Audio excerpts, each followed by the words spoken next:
Hello, everybody, and welcome to episode 7 of Intertwined. We weren't here. We didn't do one last week. I can't remember what I was doing, but I think I went to go watch wrestling. But yeah, Dan isn't here again. But I suppose we've got some little shout outs we need to do first, Matt, before we kick it off. Yeah, suppose I'll do them then. Well, I want to wish my daughter Ava happy 15th birthday on the 21st of June. That's when we're recording this. That's today, isn't it? So yeah. Well, happy birthday to Ava, innit? Yeah, I mean, like, she has been for the past 9 years absolutely weird, wonderful. Just absolutely, you know what? Absolutely fantastic. You know what a girl. Just fully, first race and then myself. Yeah. But fair play and all the best to her. And second of all, she's mint, Ava. She's mint. I'd say, happy first Father's Day to Dan, man. Like, what a present that was, bringing Bo home last night. That is amazing. That was perfect timing, isn't it? Yeah. What a nice present that is, man, for him to spend his first Father's Day at home. Like, I know. Him and Sarah have been through quite a lot with the hospital stay and that. But yeah, what a fantastic present. And then, to yourself as well, happy Father's Day. You said you had a good day. Yeah, man. It was mint. And you too, brother. Happy Father's Day to you. It's not your first, but it's you've got enough of them. So I hope you got a present off each one of them. This is my 15th one. Yeah, see, that's mad, that, innit? That is mad, bro. That is mad. When you were having your first Father's Day, bro, what was I doing 15 years ago when I was 22? Mate, I was out getting pissed, probably. Yeah. Out with Party Boy Dan, probably, mate. Me and Dan smashing it. Shout out to Party Boy Dan as well. He's in Cyprus at the moment. Yes, lad. Nice. It's all right. Probably getting super kicked or something in the middle of Manchester and get arrested or something. I don't know. Yeah, probably, yeah. It's usually what happened, man. Me and Dan got into some scraps back in the day. Jesus. Can you really call him scraps when he's spending the first 10 seconds of the fight just warming up his sweet chin music, stomping on the floor?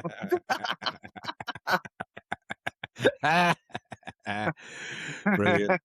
Fucking hell. But yeah, so I mean, big happy birthday to Ava. You are a bit mental, but we all love you very much, and you have grown up quite a lot since.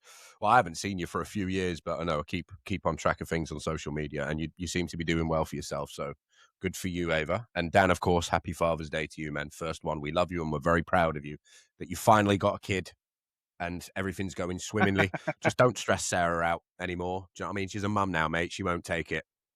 Yeah, and we'll be glad to see you back next week, man. Mischief. Yes, episode 8. Dan will be back, so the stories will get even better because Dan's always better at telling the stories than we are. We got ADHD brains, so we're all over the place. Do you know what I mean? We're like this and then this and then this, but Dan's like straight focused on the one thing. Dan is like Gareth or Dwight, like he's very straight laced with his. He isn't he? He's Gareth, mate. He is Gareth. Oh my God, I never thought that. He's put my jelly in stapler. He's put my stapler in jelly again. Put my glasses in jelly again, man. So I suppose I should mention that, like, obviously I've got a few friends who've listened to the podcast, and Terminator and UG specifically. Shout out to you boys. I know there's a few others who listen to it as well, but I've been getting comments all week, or well, for the last 2 weeks now, about how great the stories of Grandad are. And the one thing that keeps coming up is the impression of him. People absolutely love the voice that we do, and I have to explain to everyone now that the voice we do is literally the exact carbon copy of his voice. He did not sound any different, no higher pitch, no lower pitch. It was just exactly how we do it. Michael, that's his voice, mate. That's how he sounds. So imagine that guy shouting at you every single day with that voice and try not to laugh. Do you know what I mean? Like, I mean, it took me and you years to perfect that voice. I think it's because I think you're very, very good at impressions, like especially voices. You're very good at them. But I think I'm very proud of my impression of him because I think it's the only one I can fucking do. So No, it is banging. Your Pete voice. See, this is the thing though. When I do my Pete voice, it doesn't crack me up that much. But when I hear you do yours, I die. I'm like, nah. Makes me giggle. It's sweltering in here.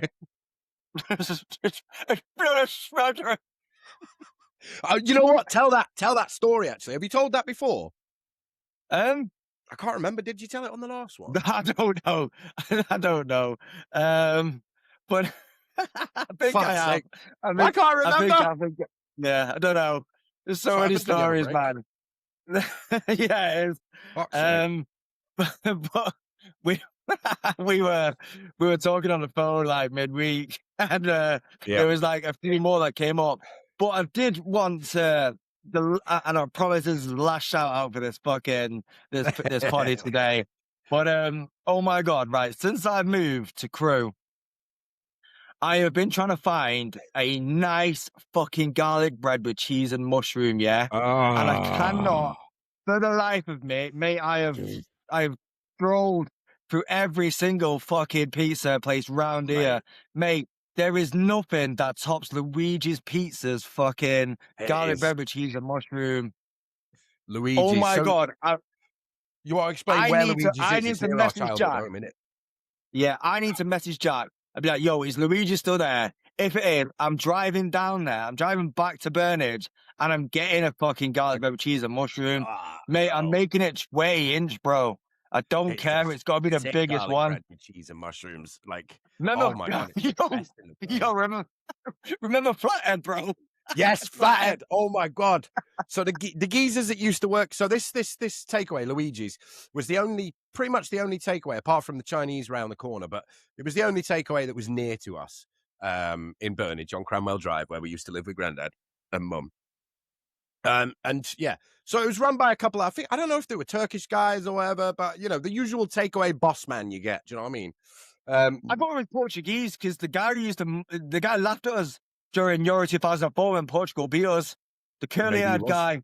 Yeah. Oh yeah. The guy who looked like some Italian fucking gangster and so bare chest hair and a medallion hanging down. Look, basically like Fernando Martinez if he was a real person. Yeah, a big medallion across the chest. So I mean, these guys were all really good, and because we spent a lot of time in there, they knew us and they were cool with us and whatnot.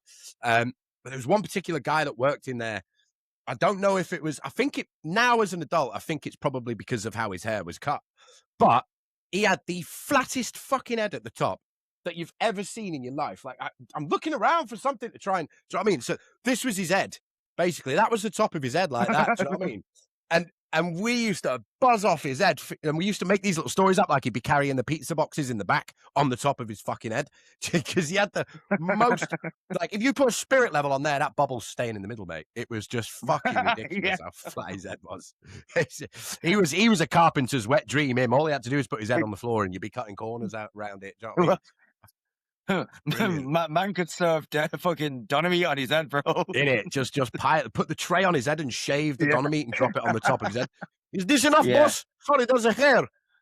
I mean, fuck you. That is a last shout out. I promise you for this one anyway. But I just want to say Luigi's was sick, man. Yeah, Luigi's. If it's still there now, then you boys are fucking mint. Honestly, absolutely amazing. Yeah. If it's not there anymore, well, fuck Burnage for not keeping them going. Yeah. Go fuck yourself. No, not Burnage, but go fuck yourself whoever took over. Yeah, definitely. Right. So what were we talking about? Man? We were talking about, and I had this idea, and I was driving along, right? Because I spend a lot of time behind the wheel. I'm a bus driver, so I was thinking, I was going along, and I was just making myself laugh, and I swear down, my passengers must be thinking, what the fuck is this guy? And the guy's just laughing. So I'm there in my bus. I am thinking about this story as to why Pete had lost his teeth by the time he was 45. Like, who the fuck loses their teeth by like that age? Like, bro, my teeth ain't in great shape, but fuck me, at least I've still got them all. You ain't gonna fucking lose them anyway, are you? You're not gonna fucking keep drinking these fuckers. I will. Right, we drink the fucking. Don't drink them ones. Drink the no sugar, you dick. I know. I can't even have sugar, but I got a Coke in it. Right, go on. Sorry.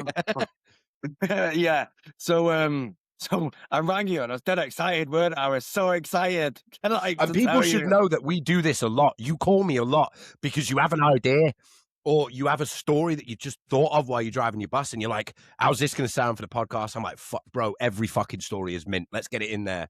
It's not like we Yeah. make things. The stories about Pete aren't made up at all. They're all real. But we do have these imaginations that create scenarios of what ifs, you know, like there's a couple Yeah, from the group chat that we'll tell you later, but yeah. because like if you can imagine like his character in a sitcom and like a Larry David type character, like he doesn't need to get himself in these situations, but this guy Yeah. fucking would. Like he would get himself Yeah. in these fucking situations. 100%. So anyway, so I was thinking like a Rambo type of like fucking like we know he was in the army and he made it very clear throughout our childhood that he was in the fucking army. Yeah. I was in the war. I was in the war. You couldn't And you're escape "No, it, you could weren't, you? It mate." was constant. I was in the Yeah. war. What war? What don't war? know. You were born in 1944, you idiot. Corporal Spud Peeler Pete. Fucking hell. So yeah, go on about Rambo anyway. So anyway, so I had this idea of like Pete trying to cover his tracks of getting dishonorably discharged from the army for buggery or multiple buggery attempts. And it's like, and he's like, "Oh, how can I get out of this? What can I do?" So he's escaped from the army. He's gone fucking AWOL, and he's not turned up, or he's not turned up for during the next morning. He's like, "I need to get out of here. I've buggered too many people." And it's so anyway, he's got out of the army, and he's going along, and he's trying to find like somewhere for like to stay, and like he sees mum at the side of the road, like fucking mum stranded in the middle of nowhere with like 3 kids, and he's like, "Whoa. Well, that looks like a piece of pizza. I'll get done for Bugger's Road." For all 4 of them. So he's there, like he's like, "I don't want the government to pay me." So he's there pulling his teeth out. He's like, "They're not getting my dental records." And he's there doing his fingernails. his fucking his fingerprints are ruined because of all the roll-ups he's been smoking over the years, so encrusted in nicotine that when you flick it flakes off. So there's no fingerprints. He's ripped his teeth out. Do you know what I mean? I mean, it's not like he can get a follicle for DNA either because he's fucking bald, apart from a little bit around the sides. But that was dead years ago. Do you know what I mean? You know when you cut down like a tree and it goes orange, Yeah. and then it's not alive anymore, but it's still there. That's the air around the side. It wasn't alive anymore, but it was just stuck in his head because he'd not individually pulled each one out. It wasn't orange, though. It was yellow from all the nicotine. Yeah, it was yellow from all the nicotine. Yeah, fucking hell. But yeah. Oh. So that is how Pete has then settled down for the rest of his life. He's thought to himself, "Oh, this is nice and easy. Three kids. I've not got any sons. Oh." and then he's like, "Oh, yeah, this will be very easy. I've got nothing to do. I'm on the run, but I can't run because I'm disabled. I'm on a very slow walk. Not on the run. He's on a very slow dawdle. I'm on the dawdle." And then like he has to go, and then he's fuming because he has to go to social services because of his previous running with the law. "Oh, don't involve the social. Come on." Oh, freaking hell. They better not ask for fingerprints. I've got none. You know what? He's so dumb, though. I can imagine him wearing fingerless gloves to commit burglaries and going, "You got to keep your fingers covered so you don't get caught." You have to close your eyes for the biometrics. Stick it out, you idiot! Fucking hell! Yo, if he has no Face ID these days and fucking biometrics and fucking fingerprints to get into his phone, he'd be like, "No, can't do it. It's not working." Face ID with that fucking face, bro. You could unlock it by holding a pickled onion Space Raider up to the camera. It became unlocked every 5 seconds at Halloween when someone's walking past with a skeleton costume on. Mate. Right, who's unlocked your phone? Anyone could have unlocked your phone, mate. Anyone could, any 5-year-old who had Imagine using a access thumbprint. to 50p. It's not working. Michael, Michael, where's my phone Michael. not unlocking? Well, you need to set a thumbprint. I haven't got one.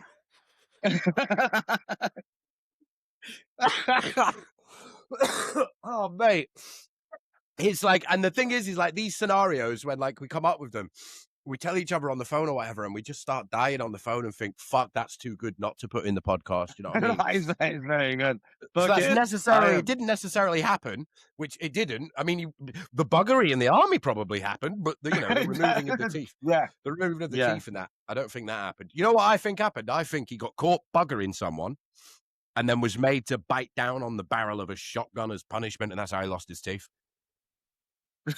while in turn being buggered, or did they? Oh my God! Yes. Buggery?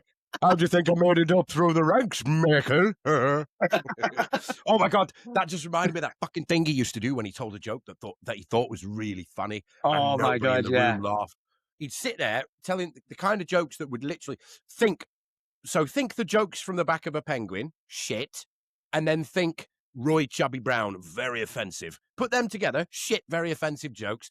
That was Pete's arsenal, which when he was in the army, funnily enough, his arsenal was a camo spud peeler, as we pointed out previously. Yeah. Guy had a camo tint on his spud gun, as you said in the group chat. That fucking killed me, that did. So yeah, it's just like his jokes were shit, but they were very offensive. And he'd tell them in situations that didn't exactly call for him to tell that sort of joke. So for instance, if we were having a somber moment, because I don't know, maybe like Grandma Dixon was ill or something. I remember him telling shit jokes at the time Grandma Dixon was ill. For those of you who don't know, Grandma Dixon is our mum's mum. She passed away. Jesus, how many years ago now, Matt? 2010, just before Lucy were born. So like 16 years ago now. Yeah, God rest her soul. She was one hell of a woman. We'll have stories about her at some point. She was fucking amazing. I remember him telling shit jokes anyway. I'm getting off track, but the point is he used to make this noise whenever he told a joke. You know when you tell a joke and you just know it doesn't land in the room and everyone's just like, well, he would make this noise as sort of an after edit laugh track. Do you know what I mean? Like in Friends, where they could put a laugh track in the background. He made his own laugh track, so he'd tell a joke like, "Oh yeah," and then he'd go, and he'd pull that face too, except without the teeth. I pretty much looked exactly like him. Then he went, Isn't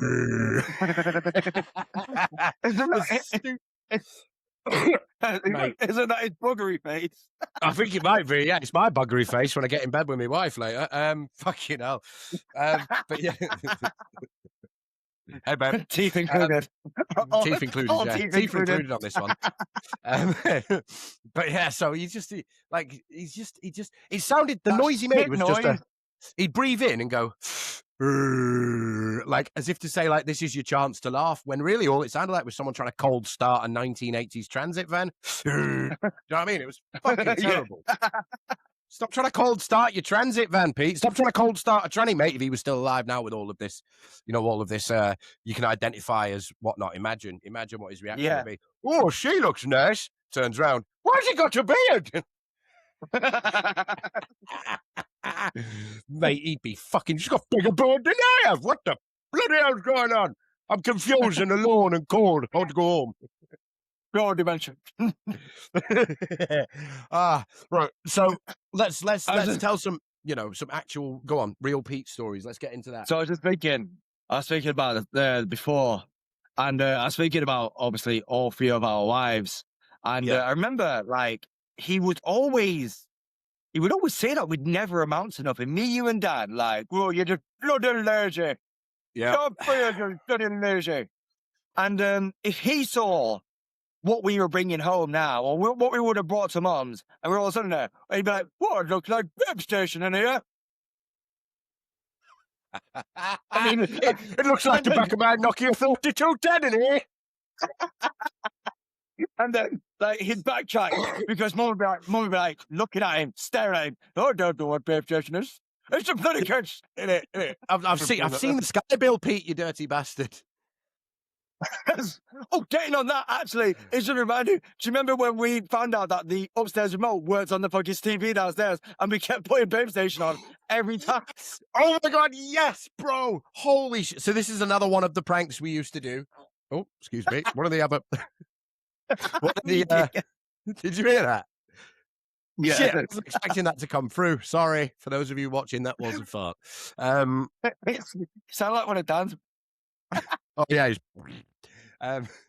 so oh fucking hell. So yeah, so no, go on, tell us how that went. Right, so we had 2 sky remotes in the house. Yeah, so Pete would like be downstairs and he'd be left to his own devices for a good 3 hours. I say left to his own devices. It wasn't so much left to his own devices. So Mum was in the kitchen and Mum just didn't want to sit with him. Mum just didn't want to sit with him. Until they played golf at 10 o'clock at night. They didn't want to do with him. Yeah. So she'd either be playing Monopoly with Joanne and Pete would be in the fucking in the living room and he'd have the TV to himself. So as soon as the watershed went off, 9 o'clock, Pete would just flick. And I we knew he knew what Babe Station was because when we first did it to him, when you came down with the remote and flicked 900 channels on, he memorized. I know he memorized what number you fucking put in. He did. And then 932. 942 or boobies. So anyway, I remember one night you did it, and no, you didn't do it, and you walked through the living room, and Pete was watching Babe Station, right? So you've gone into the kitchen, and he's flicked it on again, and Mum is coming and asking him if he wants a brew, and then she's caught him watching fucking Babe Station. I said, "Mum, was a bloody me? Was a bloody good for a bloody scary remote?" I said, "No, it wasn't. That wasn't. Mum, I haven't got the remote. Well, I have, but I was going to do it, but he'd already done it himself. What the fuck do you want me to do? Man already had his pants down. I don't know what I'm going to do. Man did the prank for me. I didn't need to. Fucking hell. But the fact is he's not asked, you know what I mean? And he had his leg, right, this is funny because always in the leg cocked up on the thing, innit? Do you know what I mean? The leg was proper up there and he's leering and leching around like some sweaty old man, a proper Herbert the pervert. Do you know what I mean? Sat there going, do you know what? He'd have his leg, he'd have his leg cocked up, but then he'd actually position himself even further up to let a fart out. Man's your legs already cocked, bro. The next time you do that, your foot's gonna be on the ceiling. What are you doing? Oh, look how nimble I am. Fucking dancing on the ceiling. Fuck you guys. Look at me, I'm Lionel Richpate. So yeah, we used to do these are the little. I was telling UG, well, I was telling everyone in my live chat the other day on my stream that we used to do some serious messed up shit. Just now that I think about it, we'd be done for elder abuse. Some of the stuff we did. Do you know what I mean? Yeah, definitely. Like his sausage rolls. Oh, they either went down the front of your boxers and the back of your boxers and then went back in the packet, or chili sauce is getting squirted into the middle of them. Right. Either way. Right. So you would notice if someone's fucked with your sausage rolls, though, because an indent would have been. Oh, there's an indent from your. There's a pube hanging out of it. The middle is now red when it wasn't meant to be red. How are you? How's he not realised and gone? That looks like bollock hair. That does. Or maybe he knew and he just thought. Oh, that's Jimmy Amadeus. Hello, cockroach. Oh, if it was you, it'd be a shit stain on the middle of the sausage roll.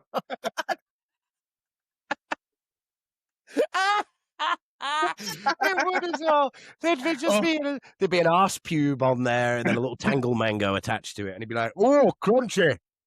The way, Mike, do the face that he used to do when he used to eat food. Oh, mate. So if you've never seen a man without teeth eat food before, this is pretty much how it looked. He'd be sat there, and you know what? Fair play to him, because he ate some pretty solid, hard to chew stuff with you know teeth. what? Yeah, Mum would cook beef and shit, and that is tough. To fucking chew. Especially in our fucking house, it was. I know what Mum was doing to it. Yeah, it's like rubber cuff. I mean, it's lovely, sweet. So yeah, when he's chewing, he chew crisps and shit, and I'm thinking, how the fuck's he chewing that? But he always made the same face. It's like he discovered he had an extendable, double jointed jaw whenever he was chewing. Because most people would be like, You know what I mean? But he was. That was his face, bro. So I used to just give him biscuits just to watch him do that. Sitting there on the couch, and he sat there. Oh, thanks, Michael. How fucking low does your chin go, bro? Has it been dislodged or something from all your time in the army? Yeah, no, giving enough shits. I told you, Michael. That's how I got my ranks. Do you remember Joanne actually did this thing where if she didn't agree with something or she thought someone was trying shit, she'd go, dude, bro, yeah, and that was basically just Pete mid-chew. Yeah, it was. We used to just do it to him as well, like all the time. It was just a thing that was around when we were kids. Like if someone was chatting shit to you or said something, do you know what I mean? Like now you can Google everything so you know what everyone's doing. Yeah. But back then, Google wasn't a thing, do you know what I mean? So if someone said something to you and it sounded pretty unbelievable, you didn't believe it. You just went. But you'd look at the person, like the beef like previous, you'd look at the person and go. Yeah, be like, oh yeah, I've got a new Ferrari. It was just so silly, but we do that to Grandad for everything. Like he'd start going on about his golf the night before.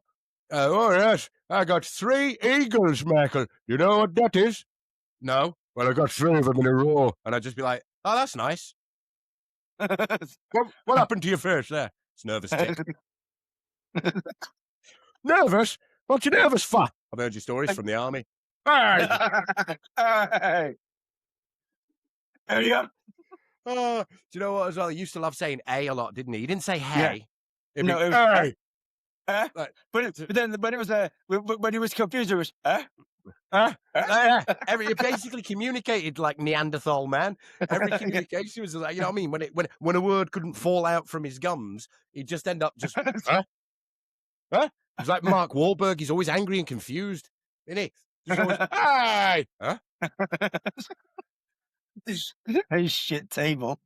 I hope we are painting him in a better picture now, because like people have already got this idea of Pete. Like they know he was a nonce from the first episode. We didn't hide that. We told everyone, and yet people still love to hear about him. That is what's mind-boggling to me. And I often think how he would feel about this if he was still alive today. How would he feel about hearing this? Well, first of all, I don't think he'd listen to it because he'd have no fucking clue how to get it on his Nokia 3210. Do you know what I mean? He'd be like, "What's it called? Intertwined? Intertwined. That's a good word. I'll use that next time. Sounds like something I'd say. Wait a minute." So I mean, but like in our childhood, I don't think I ever related to Pete being a nonce. I never grew up thinking that, and I don't think any of our friends did. No, that's the thing. None of us really thought about it. Like we knew. Do you know what I mean? Like we knew that he was a little slimy, but I think, I don't know, it's weird, isn't it? Because most people you would think in that situation would go, "No, I'm not fucking living in that house." Yeah, but that. But like we, as we said before, we were all safe. Do you know what I mean? If we'd have slapped on some fucking army greens, then maybe we wouldn't be so safe. Yeah, we would. Yeah. What do you got on there? Oh, where are you going, Private Michael? Let me show you private. But yeah, so we were, I mean, it's just mad, isn't it? Because like even people who've heard about him being a nonce are still going, man, I want to hear more of this because this guy's fucking crazy. Like whether they mean crazy in a good way or crazy in a bad way, it's very hard to not. I think everybody has a Pete in their life at some point, or had a Pete in their life. Not necessarily the version. Yeah, I think their own version of a Pete. Yeah. So it might have been the granddad or it might be their dad, but everyone's got a Pete, I'd say. Yeah. That's why he's so relatable. And that's why people and he is relatable. But some of the shit that used to happen to him as well was like funny as fuck, man. Like you couldn't make up so many fucking stories about the same dude or shit happening to the same guy. Like, oh, I remember. let me tell you this, bro. Let me tell you this. Right. So we lived on Cromwell Drive, and Tesco was a new thing for us, and it was about, I don't know, it was about a 5-minute walk or something, or a fucking 10-minute fucking scooter ride. And Peter got the fact that the walking is quicker than the scooter ride. yeah.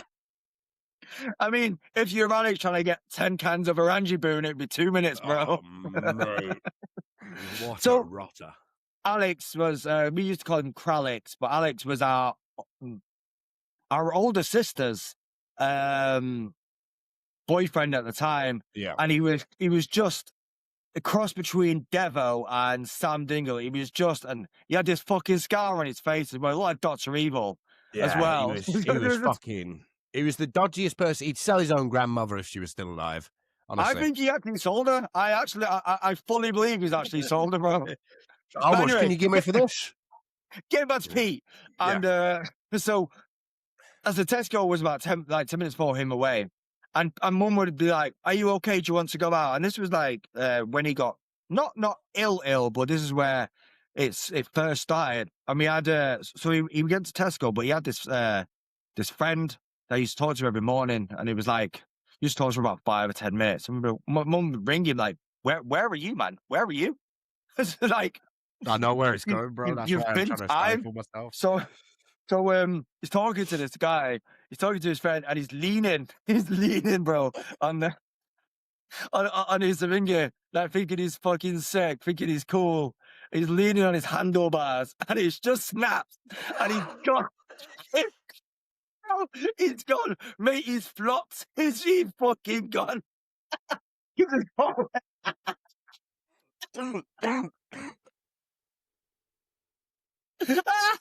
Bro, you just fucking killed me, you twat. I knew it was coming, though.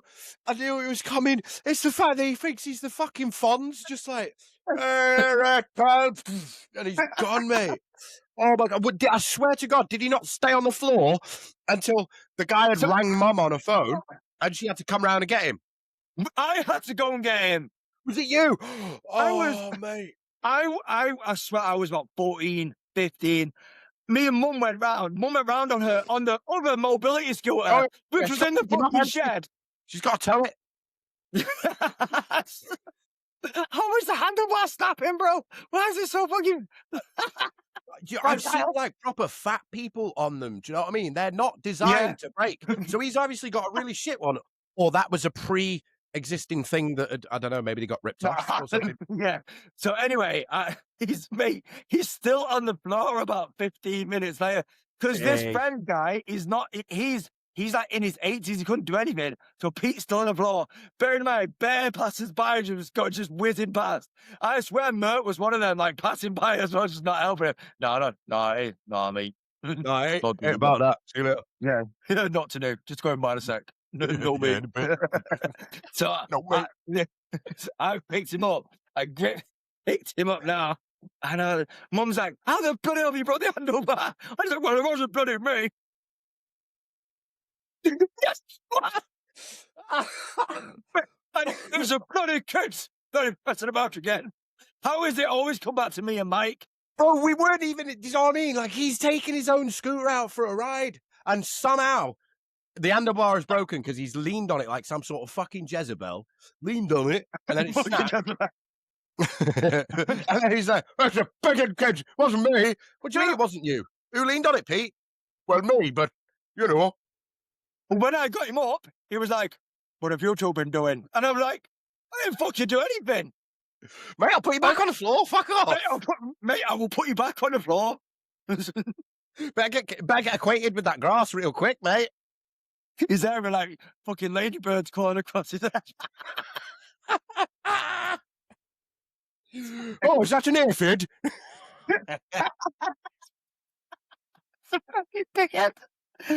Oh, mate. See, this is what I'm talking about. Like, I don't know if other people get it. Like, I know a few of you do, a few of you understand it, and a few of you find it hilarious. But like, I feel like sometimes people are just listening to this and going, "What the fuck?" Like, it sounds like we've just invented someone like Larry David, but worse, a real life Larry David that's worse. No. We haven't invented him. He's real, and this shit happened. That's the mental thing. Happened. And you wonder why we all went through therapy at some point. Yeah. You wonder why we're all married to some of the scariest women on earth. It's because we dealt with Pete, mate. we're accustomed to it. Do you know what I mean? I mean, I am a comment away from, at all times, my ad, from getting a flip-flop at my head. Bro, I married an Indian woman. I'm always within throwing distance of a flip-flop or a broom, one or the other. Like, where did they get all these flip-flops from? It. Jess makes me buy her slippers every year for Christmas, and that's fucking why. Because she's like, I'm running out of ammunition. I've lost like 5 slippers this week. Fuck.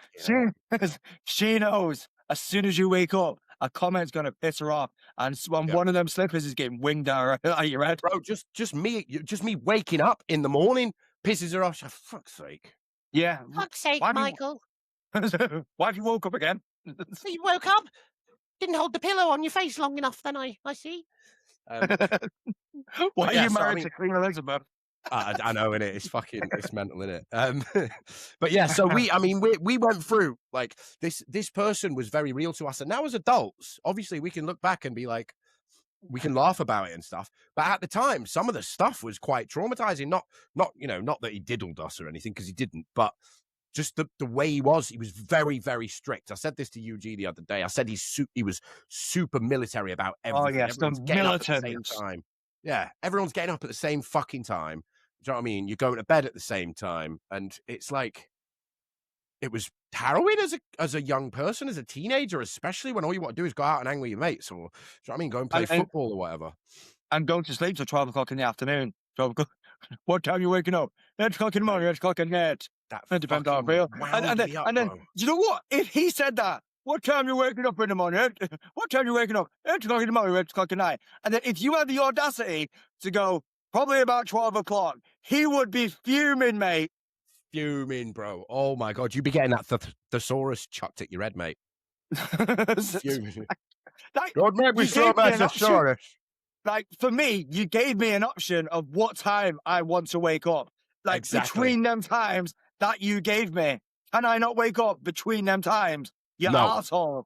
No, he's expecting you to say, bang on 8 o'clock in the morning or bang on 8 o'clock at night. Imagine, like, just being able to wake up on your own and not have to give it. Like, why do I have to give you a time that I'm waking up anyway, bro? I ain't got no school in the morning.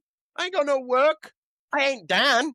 I'm fine. I'll get up whenever I fucking wake up. I'll be up. I swear there was a few times when I went, well, it depends. I mean, I'll be on GTA until about 1 o'clock in the morning. So, you know, need to get a good night out. What? What did you just say? What was that? What? Come again. Don't use that word around me, you perv. Not happening. Not happening, mate. Not even doing it the first time. So I wanted to mention the sock story.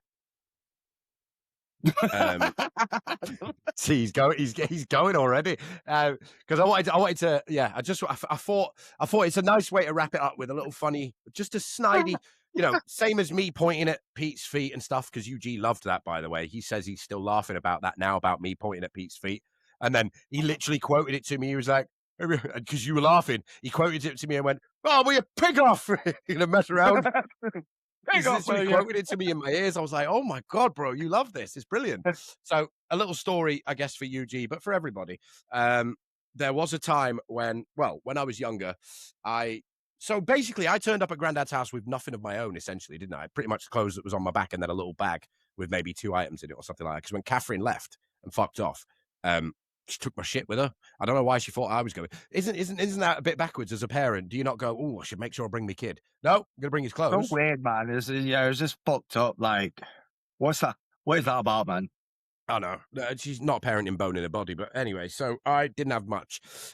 Thankfully, I got quite a few clothes off Matty. Wood Street Mission. Yeah, Wood Street Mission, and a lot of hand-me-downs from Dan. When I say hand-me-downs, what I mean is I just started wearing Dan's shit. There were no hand-me-downs. It was just, I like them jeans, Squidge. And he knew straight away, if I said, those jeans look sick, Squidge, he'd be like, you're going to fucking wear them tomorrow, aren't you? I might do. They'd be gone. They'd be ironed on the end of your bed for the morning. Bro. They'll be up there. He'd be like, oh, you wearing my jeans for me? I'm already wearing them, Dan. Sorry. So yeah, I used to, the one item of clothing that I could never get hold of and never had any of my own of was socks. my feet were terrible back in the day. Sorry. You did have them, but you had to dispose of them pretty much straight away because your derelict fucking feet were nasty, bro. They were fucking awful. Bro. Like, you had to dispose of them. They were radiation, bro. They were gone. they were one. You could not Fucking put them in the Chernobyl wash. socks. You could not put them in the wash. Right. And there is a substantial amount of fucking socks between all of us. I'm talking me, you, Pete, Joe, never Mum, because she had derelict feet as well. Yeah, Mum did have. Mum's not my real mum, but I got my feet off Mum. Definitely. Yeah. Definitely. Don't know how that works, but it works. Prep feet. Right. Well, you go on then. So you you tell it then. No, it just pissed me off that you were saying that you didn't have no socks, but you clearly did have socks. Well, all right. So What I meant was carry I didn't have wearable socks. You did have wearable socks for a day. Why are you saying? So basically, all right. So I had socks. I had wearable socks. They lasted a day before my feet disintegrated them. And it got to the point where I ran out of socks then, like, because all my socks were fucking solid. You could literally, like, you could have put a hole in the drywall with them.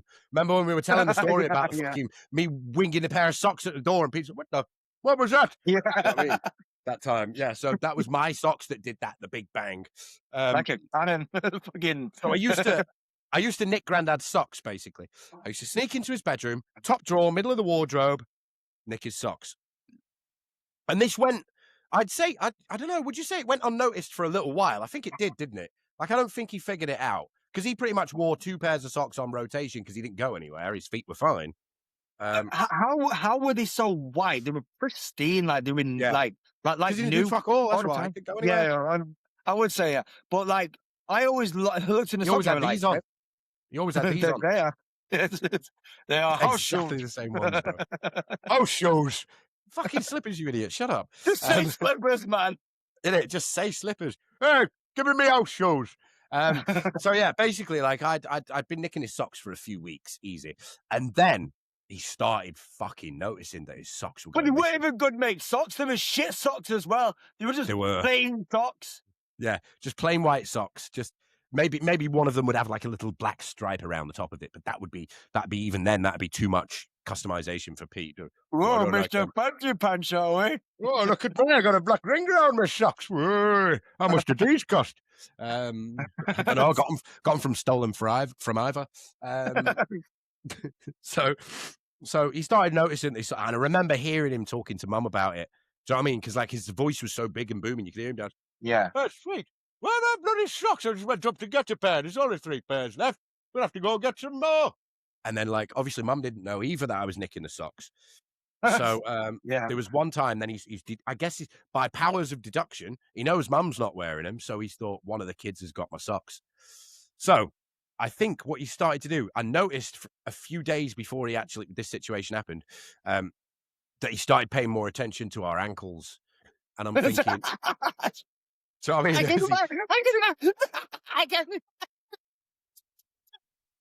It's coming. He's paying attention to our ankles. No, but he is though, isn't it, Joey? Like you'd come in the you'd come in the living room, and usually he wouldn't even look at you. Like he's just not asked that you exist. Do you know what I mean? But then as soon as his socks started fucking vanishing, then he's like, you'd hear the living room door sat on his chair like this, watching Deadliest Catch, and he'd hear the door and he'd go. Do you know what I mean? Or he'd like. And he'd mutter to himself. And then one particular day, he stopped me as I came into the living room, looked at my ankles. Yeah. He actually stopped me this time. He's like, hold it. Yeah. He's like, listen, my socks have been going missing. Is it you? I was like, no. Why am I going to wear your socks? Why would I want to be wearing your socks? You're my granddad. That's just weird. And then I'm like, but I've got my own socks, so I don't need to take yours. He's like, yeah, well, lots of pairs have been going missing. Lots of pairs. Let me see yours. He's like, let me see yours. So I'm like, yours. So I've pulled my pant leg up really, really fucking slowly and revealed the white socks with the black fucking ring around that Pete's got. And he's gone, "Hey!" As soon as he realised, bro, his eyes have lit up like he's just found the fucking the lost Mayan gold or something like that. Do you know what I mean? He's looking, he's analysing. Trouser leg goes up. Bottom part of the sock is white. He's still analysing. Gets to the black ring. Hey! Slow motion. Hey! I swear he said it so loud that his glasses were bouncing around on his face as he was saying it. I've just gone, see? These are mine, and fucked off upstairs. And I could hear him downstairs going,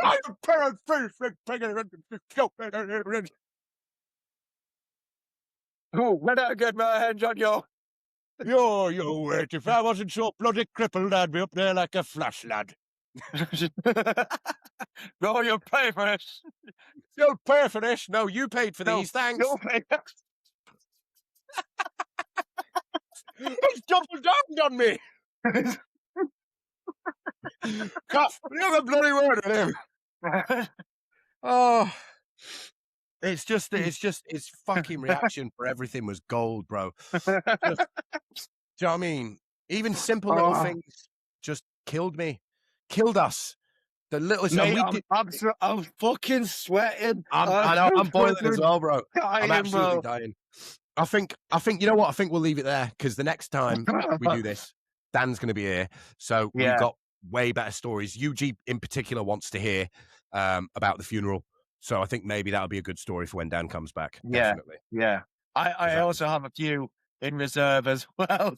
So this is what I'm saying. So for those of you, quickly before we finish, we're at 46 minutes now, but I'll be trimming a little bit out anyway because some of it will be dead air. But for those of you who don't know, basically how we plan these podcasts is we don't really plan them. We just get together on a Sunday and go, right, we're ready. And maybe for 3 minutes before the podcast, we'll go, right, I'm going to talk about this today. What are you going to talk about? But during the week, one of us will have an idea and go, hey, what about this? This is a good idea, isn't it? And should we mention this? Should we do this? So basically, we'll have a little conversation, and that's all this ends up being is a conversation. We have a conversation. We tell stories about Pete, and it fucking kills us every time, even if we've been in the situation, we've heard the story before.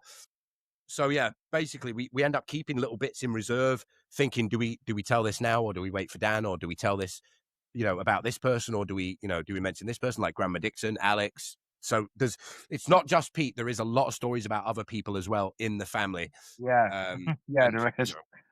I think we've got enough stories to be going on this for years, mate. Honestly, yeah, and just there's more characters every time. Just like what we are, man. And I'm so happy that like we get to share it like on a platform finally. Yeah, it's mint in it because like these are the kind of things that I suppose that need to be told because people, like I said, everyone knows a Pete or everyone's got a Pete, but I guess they're too embarrassed to tell the stories about the weird Nazi Grandad. I think you just need a couple of people to come forward and go, do you know what? This is funny. This could be brilliant, or this is going to be brilliant. Exactly. And it's fun for us. It's a fun conversation. We get to have a laugh, because we don't see each other that much because we're miles away from each other. So this is our way of hanging out, and it's just like it was. Well, we used to play COD, didn't we, together? And we can't do that anymore. Yeah. So, well, we'll wrap it up. But yeah, thank you very much for listening as usual, guys. And good night, good evening, and Mike, I will see you soon. Yeah, man. All right. Thank you, everybody. Good night. See you around, man.